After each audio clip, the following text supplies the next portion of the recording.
오늘은 우리 이제 출애굽기 23장 이제 남은 말씀을 함께 살펴보려고 합니다.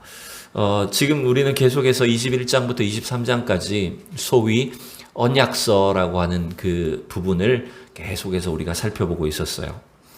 여러분, 이 언약서는 쉽게 말하면 이제 십계명 이후에 이스라엘 백성들이 구체적으로 가나안 땅에 들어가서 어떻게 하나님의 명령을 지키며 살아야 될 것인지에 대한 조금 더 구체적인 그리고 실제적인 사례를 들어서 여러 규례들을 하나님께서 가르쳐주신 본문이었어요. 여러분 기억나시나요? 이런 부분들로 나눠져 있었죠. 종에 대한 규례가 있었고, 그 다음에 사람을 죽였을 때 살인에 대한, 그리고 상해에 대한 규례, 그리고 다른 사람의 재산을 침해했을 때, 그 다음에 지난주에 봤던 것이 뭐였냐면 사회적 책임, 사회적 정의에 관한 부분들을 우리가 지난 시간에 살펴봤어요.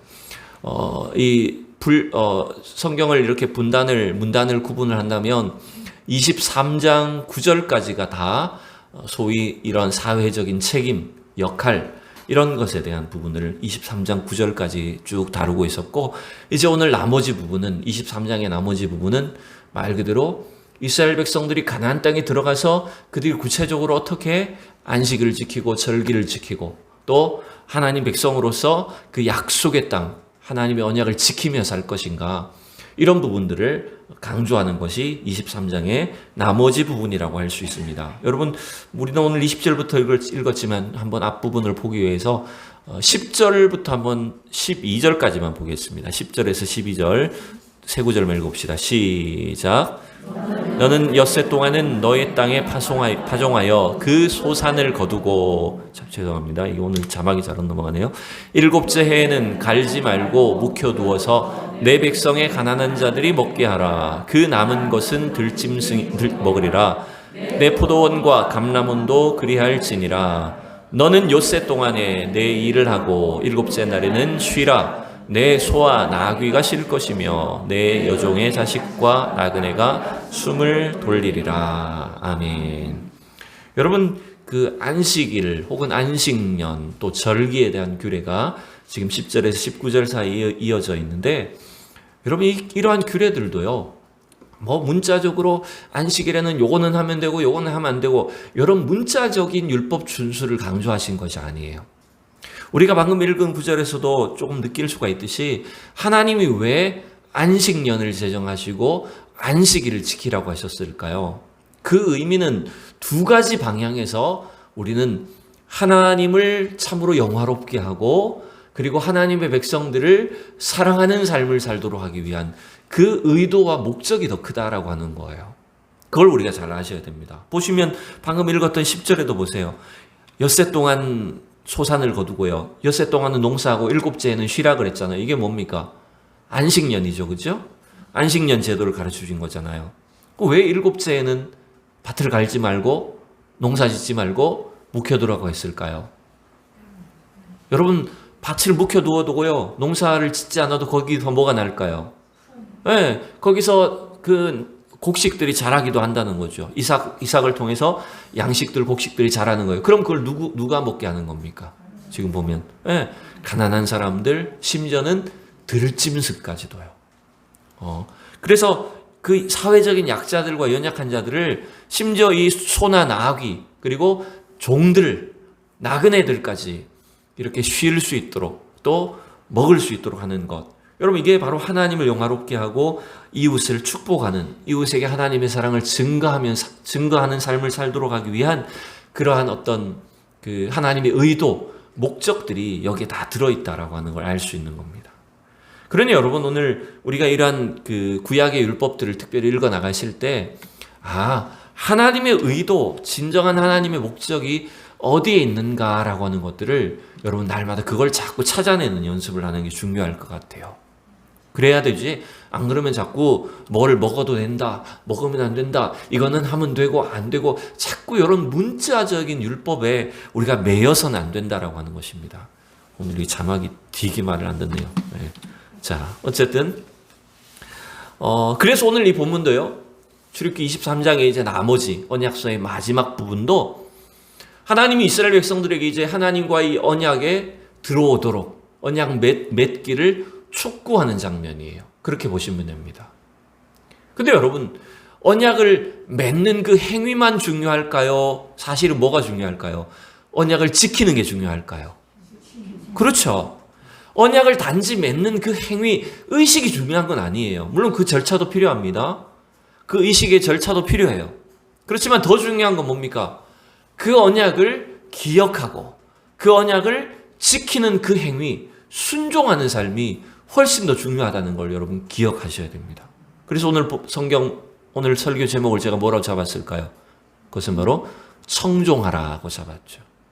계속해서 언약서의 내용을 쪼개어서 살펴보고 있지만 오늘 이제 본문은 청종하라고 하는 이 명령을 중심으로 함께 살펴보려고 해요.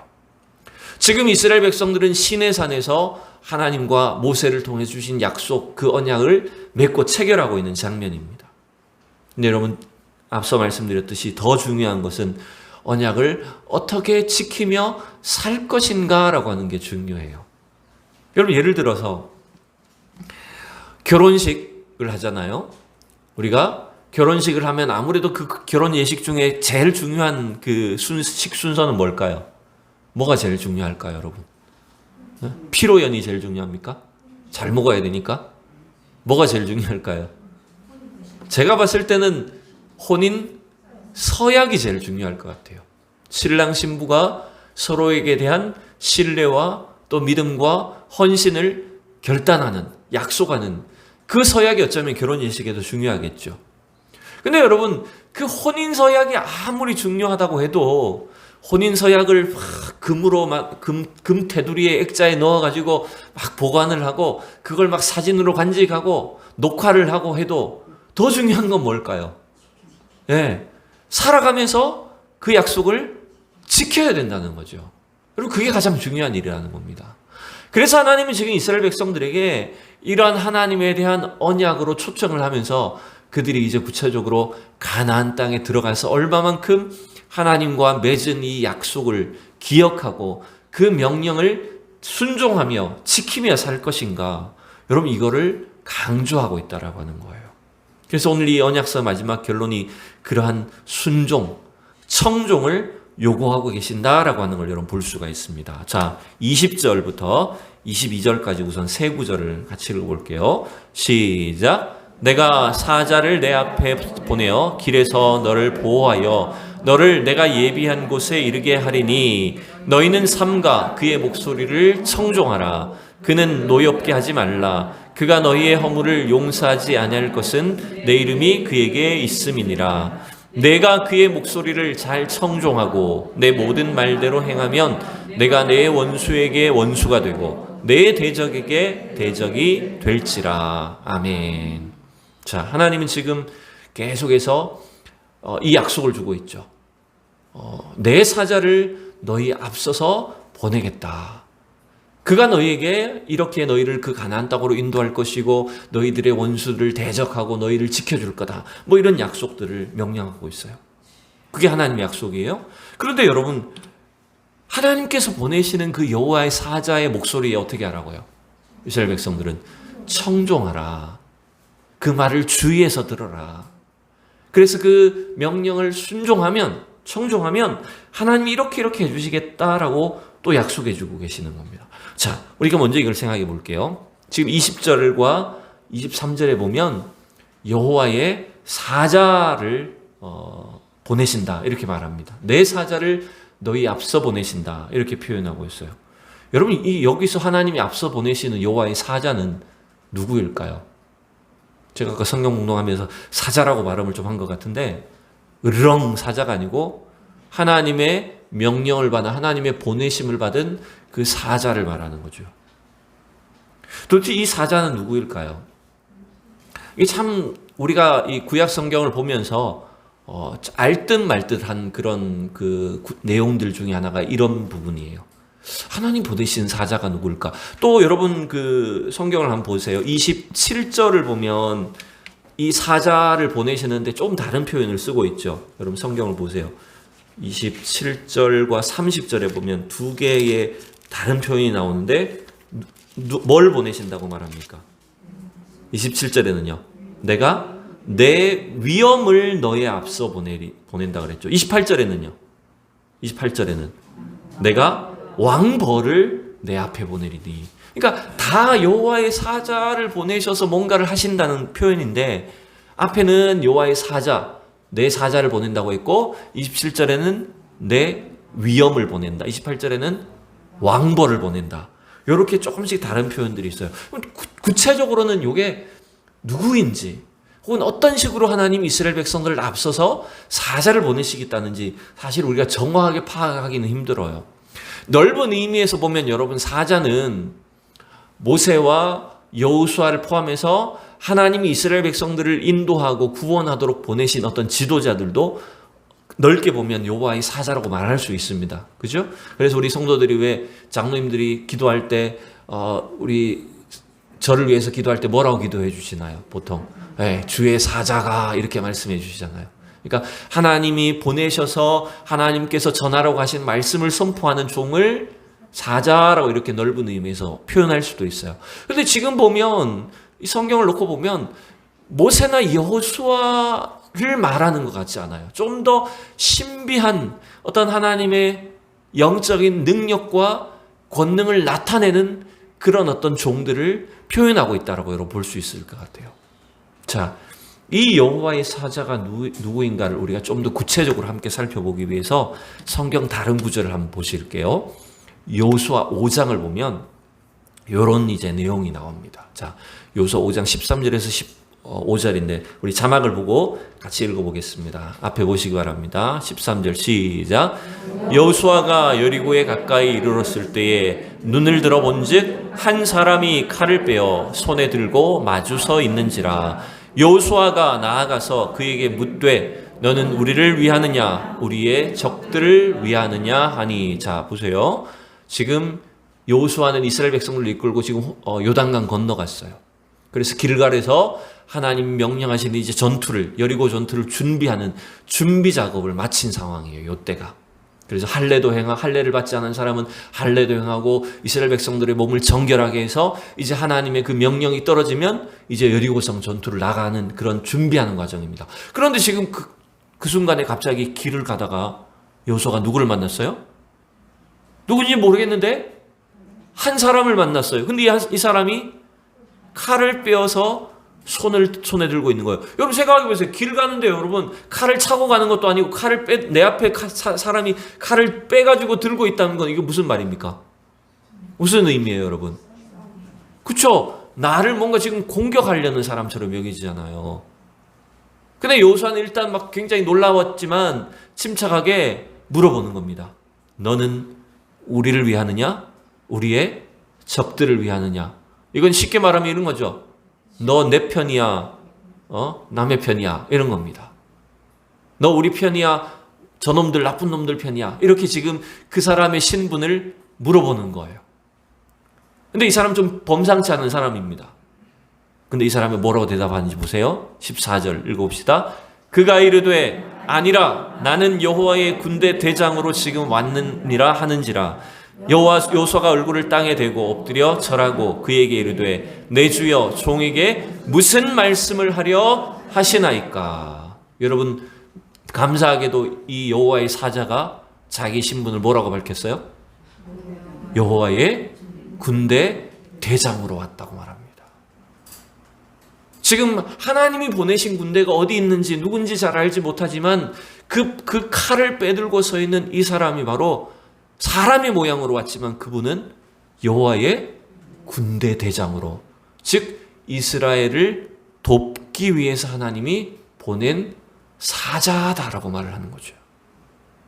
그래서 여호수아가 어떻게 합니까?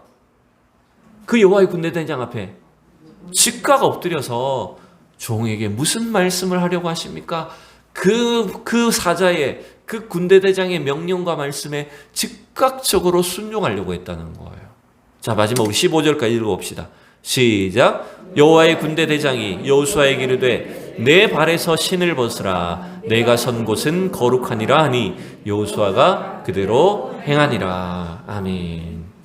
여러분, 우리는 지금 이 출애굽기에서 약속하신 여호와의 사자가 혹은 여호와의 위엄과 왕벌이 어떤 식으로 이스라엘 백성들을 도우셨는지를 구체적인 사례를 통해서 많이 알지는 못했지만 가만히 보니까 여호수아서 5장이 정확하게 여호와의 사자가 누구로 왔어요? 여호와의 군대 대장으로 임한 겁니다. 결국 하나님은 이스라엘 백성들을 그냥 잠깐 도와주는 분이 아니세요.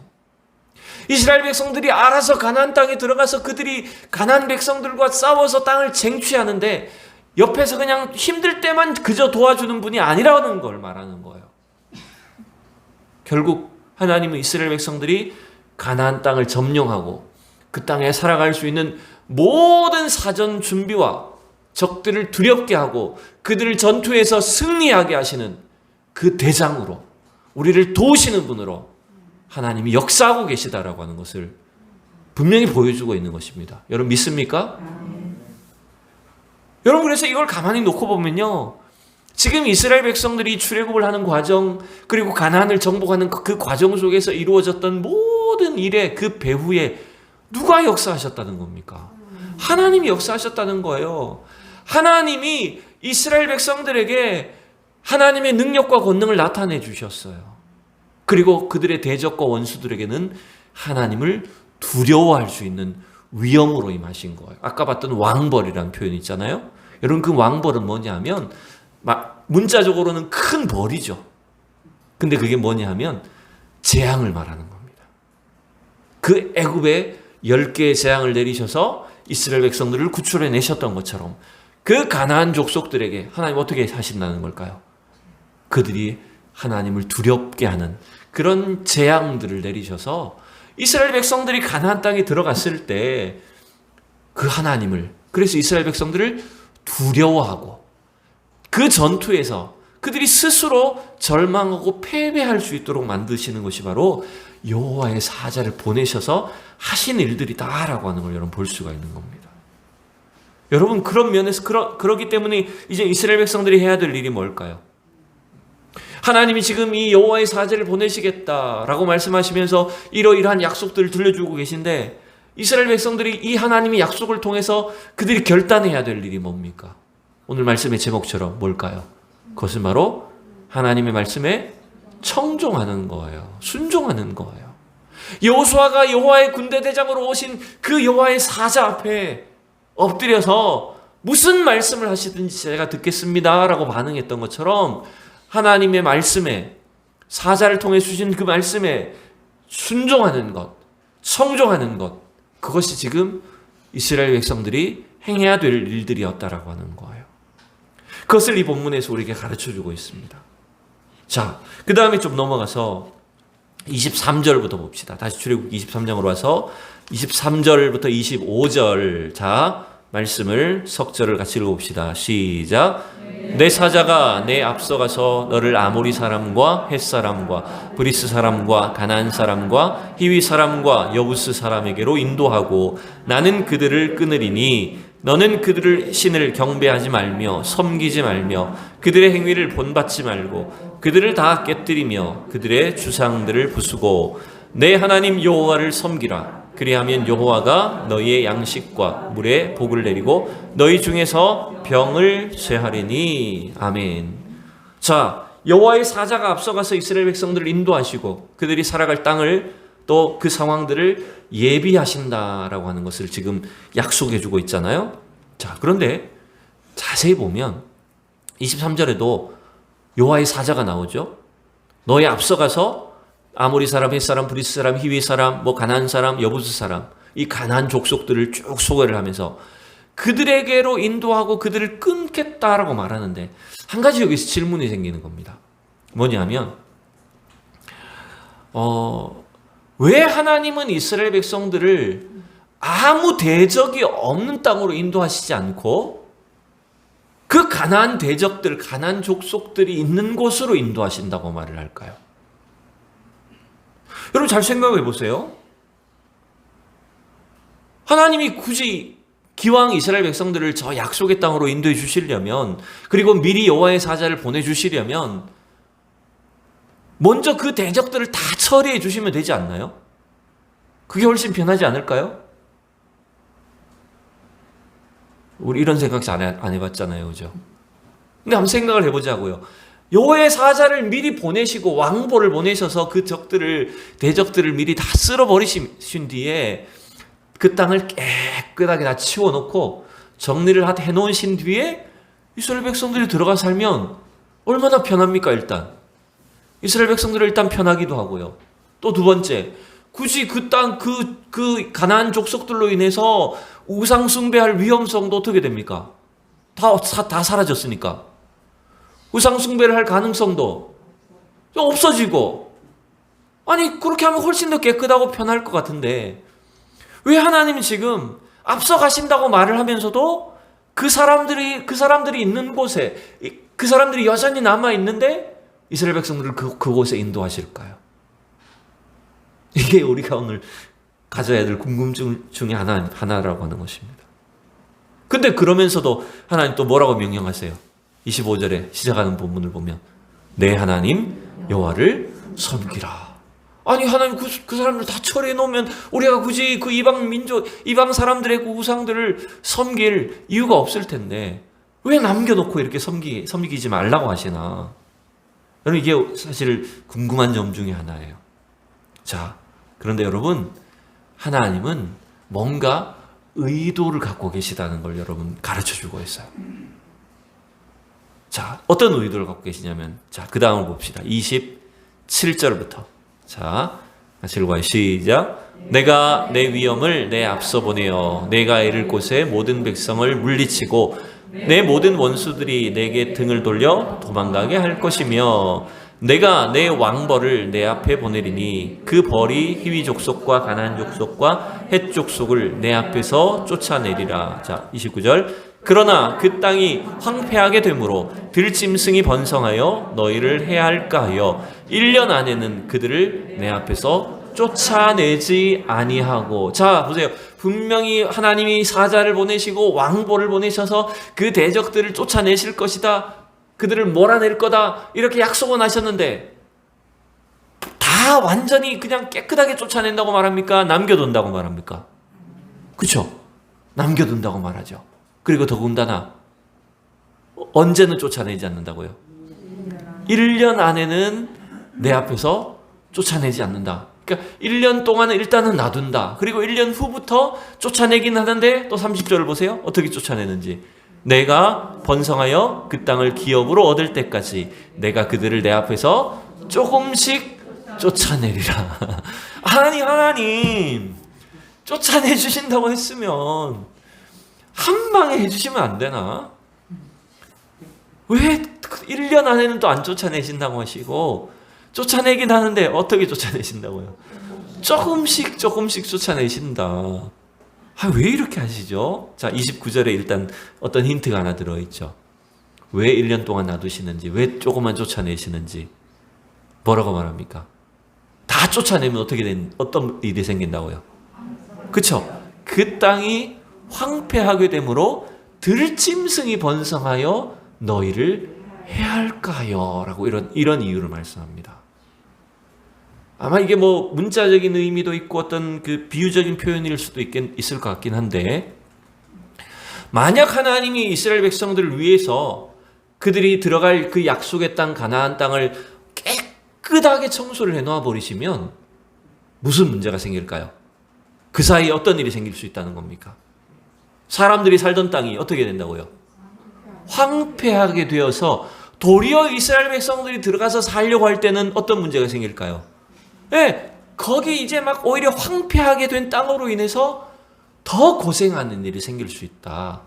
들짐승들이 사람이 살던 땅을 다 차지하고 맹수들이 우글거리는 땅이 돼버리는. 그러니까 이게 뭐 비유적으로 말한다면 그 가나안 족속들보다 더 흉악한 족속들이 차지해버려서 이스라엘 백성들을 해롭게 할 수도 있다. 어떤 이런 의미도 될 수 있을 것 같아요.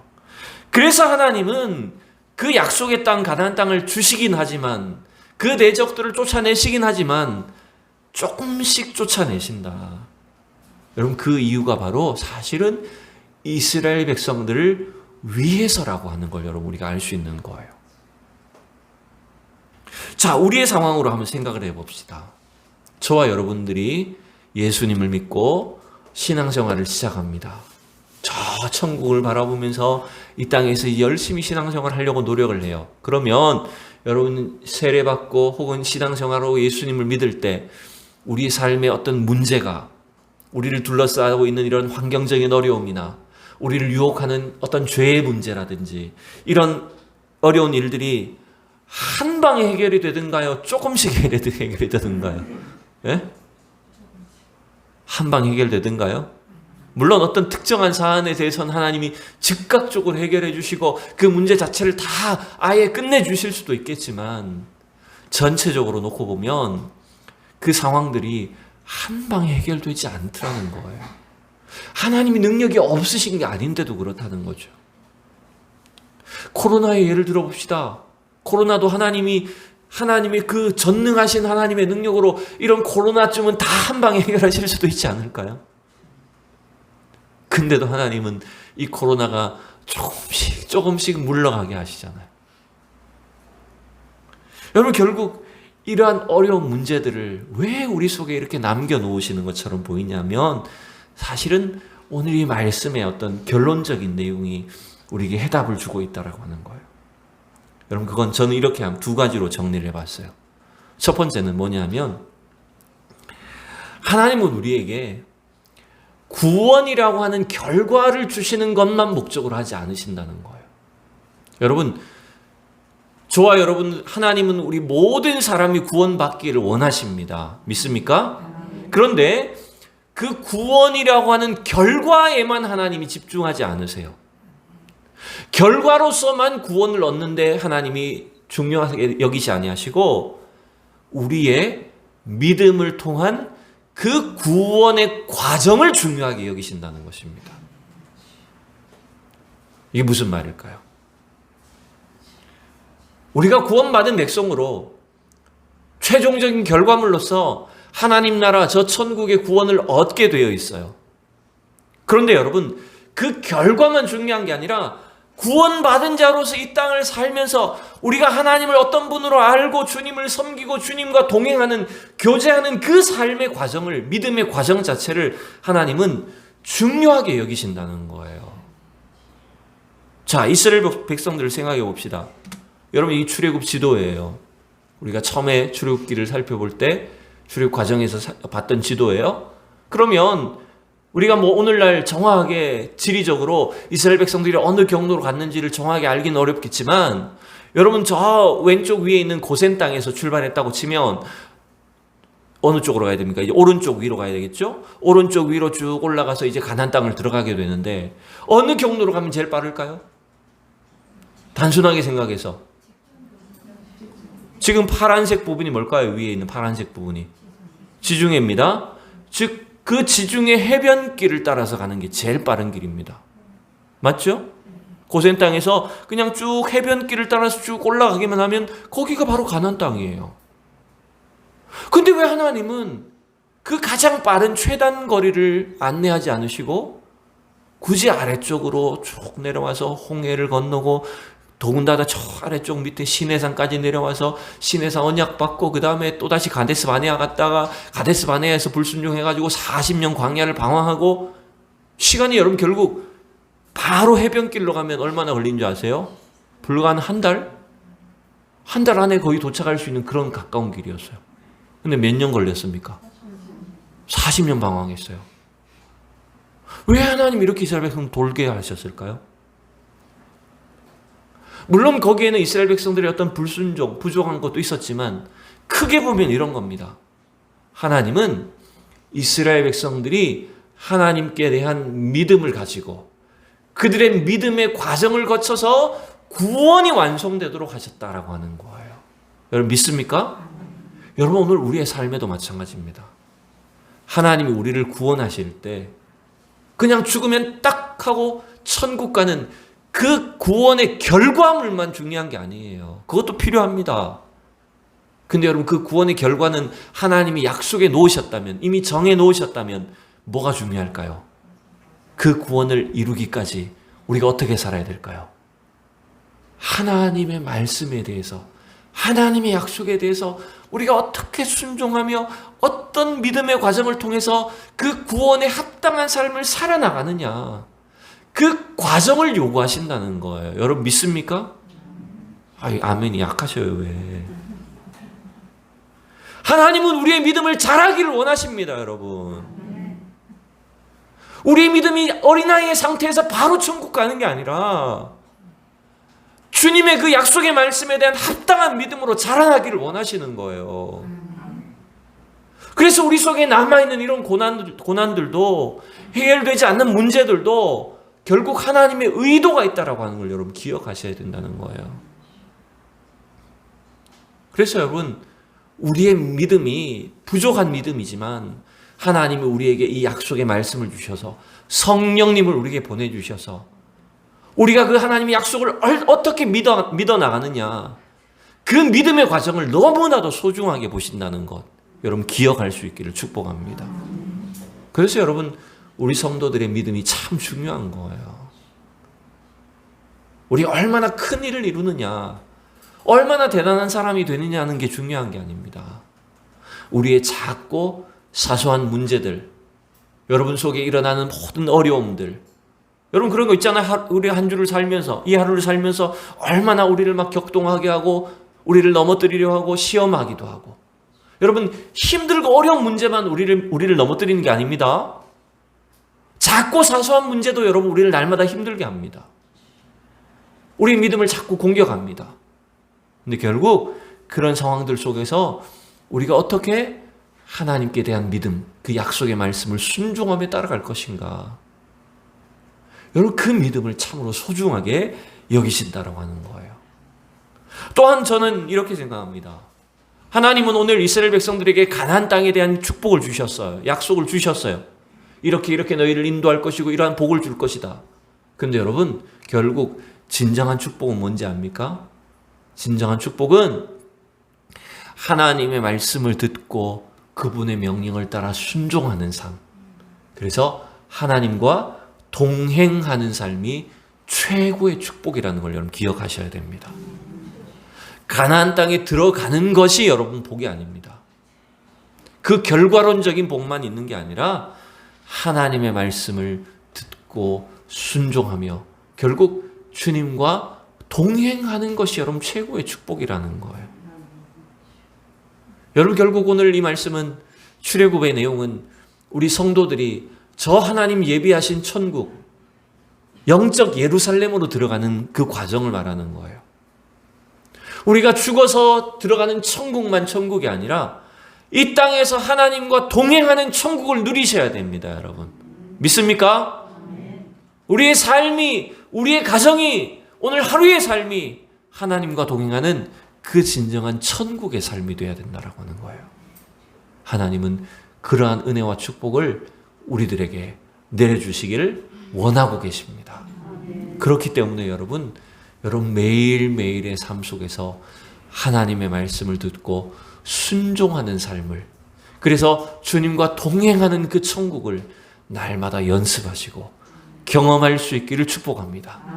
어떤 어려운 문제가 생기더라도, 어떤 시험과 또 어떤 유혹과 우리의 환경적인 어려움이 우리 주변에 생긴다라고 할지라도 여러분 이 하나님의 약속을 신뢰하셔야 돼요. 아, 하나님이 오늘도 나에게 믿음을 요구하시는구나. 이 믿음을 통해서 하나님 구원을 이루신다라고 하는 것을 분명하게 확신하고 담대한 신앙으로 주님 앞에 영광을 올려드릴 수 있는 우리 모두가 될 수 있기를 축복합니다. 기도하겠습니다. 살아계신 하나님, 주님의 은혜를 감사합니다. 오늘도 이스라엘 백성들을 하나님의 언약으로 부르시고 저들과 그 맺은 그 언약을 어떻게 이루어 가시는지 분명한 약속을 주신 것처럼 오늘도 우리의 구원을 향한 하나님의 약속을 신뢰하게 하시고 우리에게 주신 그 믿음을 가지고 날마다 하나님의 그 구원을 성취해 나갈 수 있는 우리 귀한 성도들이 되게 하여 주시옵소서. 감사드리며 예수님의 이름으로 기도하옵나이다. 아멘.